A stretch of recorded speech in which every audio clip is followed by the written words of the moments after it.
4월 5일 함께 나눌 하나님 말씀은 출애굽기 1장 1절로부터 14절 말씀입니다. 약속의 성취와 불가항력적 은혜. 오늘부터 출애굽기 말씀을 묵상하게 됩니다. 출애굽기는 창세기 요셉의 이야기에서부터 무려 430년 뒤의 이야기가 출애굽기의 출발이 되지요.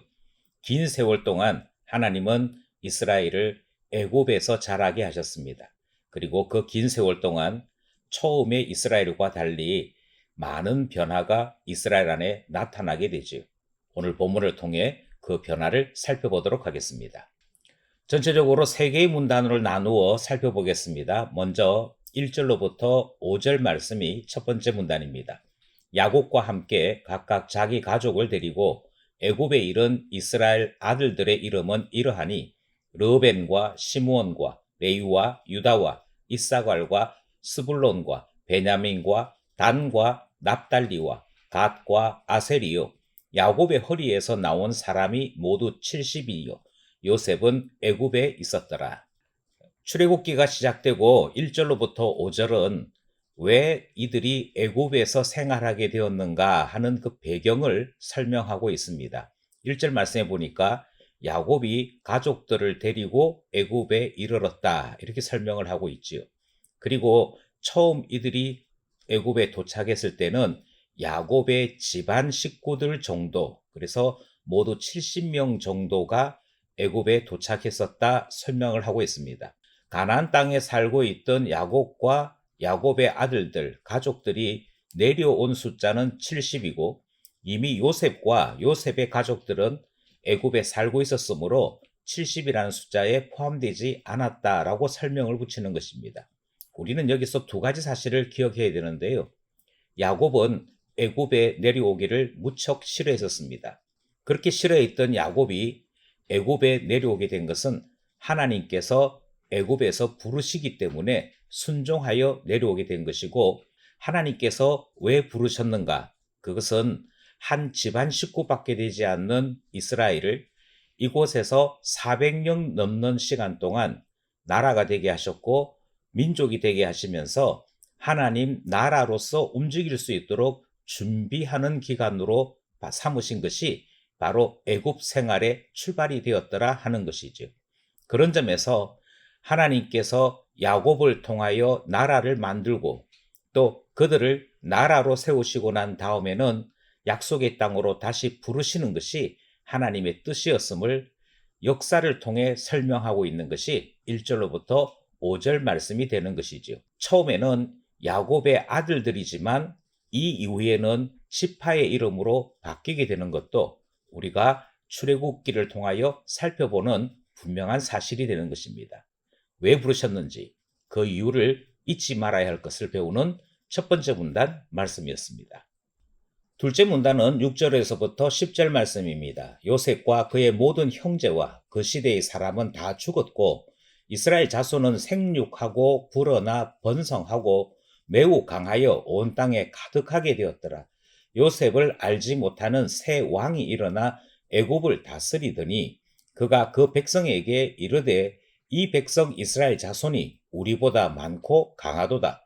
자, 우리가 그들에게 대하여 지혜롭게 하자. 두렵건대 그들이 더 많게 되면 전쟁이 일어날 때에 우리 대적과 합하여 우리와 싸우고 이 땅에서 나갈까 하노라 하고. 먼저 6절 7절 말씀에서 하나님께서 야곱과 그의 가족들을 부르신 모든 목적이 달성되었다 하는 사실을 확인하게 됩니다. 그래서 요셉과 그의 형제들이 다 죽었고 시대가 바뀌어졌으나 그럼에도 불구하고 이스라엘 자손은 생육했다. 불어나서 번성했고 매우 강한 민족이 되었다라고 기록을 하는 것이지요. 이것이 바로 하나님께서 약속의 땅에 살고 있던 야곱과 그의 가족들을 불러내신 이유였습니다. 그러니까 불러내신 목적이 달성된 것이지요. 이제 목적이 달성되었으므로 다시 약속의 땅으로 되돌아가서 하나님 나라인 이스라엘을 세워야 하는데 문제는 430년가량의 세월을 지나면서 이들은 하나님의 뜻을 잃어버렸던 것입니다.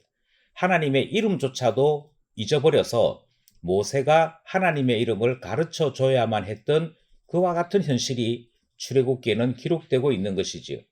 그런 점에서 하나님은 이스라엘을 움직이기 위해 두 가지 일을 하십니다. 먼저 8절 말씀을 보면 요셉을 알지 못하는 새 왕이 일어났다라고 기록합니다. 이것은 왕조가 바뀌었다라고 하는 말씀입니다. 기존에 있었던 이민족 중심의 정부가 아니고 애굽 자체의 민족들이 반기를 들고 일어나 세운 새로운 정부로서 이민족 출신들에 대해서는 적대적인 모습을 나타냈던 것이지요.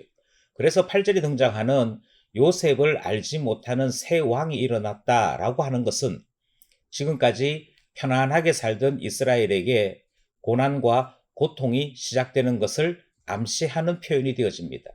이것은 9절 이후에 등장하는 새로운 왕조가 이스라엘에 대한 정책, 특별히 바뀌어진 강압 정책의 내용에서도 분명하게 표시가 되지요. 그들은 이야기하기를 이스라엘 자손의 숫자가 너무 많다. 그들이 반란의 주체가 되어지면 감당할 수 없으니 그들을 통제하고 압제해야 한다라고 하는 이야기가 9절, 10절에 등장을 합니다.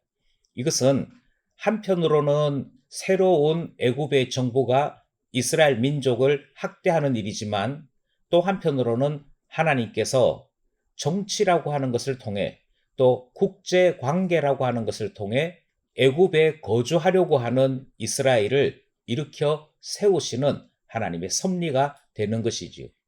여기까지 새로운 왕의 출현과 새로운 정책에 대한 소개가 담겨 있는 둘째 문단 말씀이었습니다.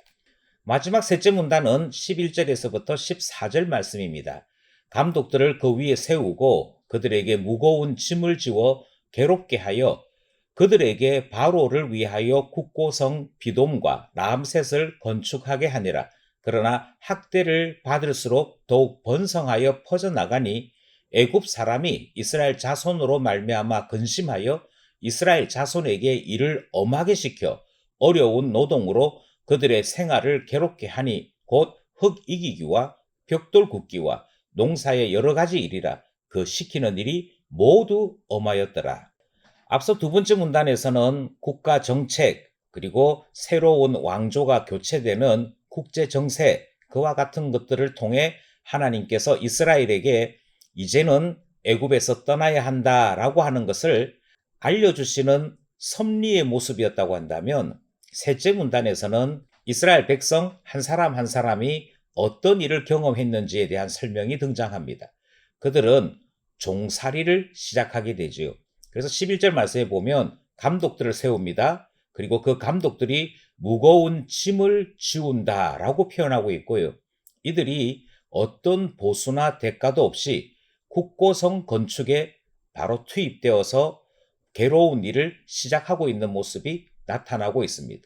애굽은 더 이상 이스라엘 사람들에게 천국과 같은 곳이거나 물자가 풍성한 그런 곳이 아닌 것으로 바뀌게 된 것이지요.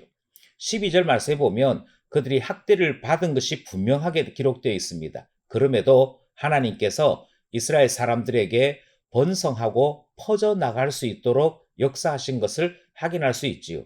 엄하게 일을 시켰고 더 많은 일을 시켰음에도 불구하고 하나님의 섭리는 여전히 이스라엘 위에 머물러서 그들은 강한 민족, 많은 숫자의 민족으로 번성할 수 있게 하셨더라 하는 내용이 바로 셋째 문단 말씀 내용이 되는 것이지요. 이스라엘에게 힘든 일을 당하게 하심으로 하나님의 뜻과 때를 알게 하시는 그 내용이 기록된 셋째 문단 말씀이었습니다. 이제 말씀 속에서 기도 제목 세 가지를 함께 나누고자 합니다.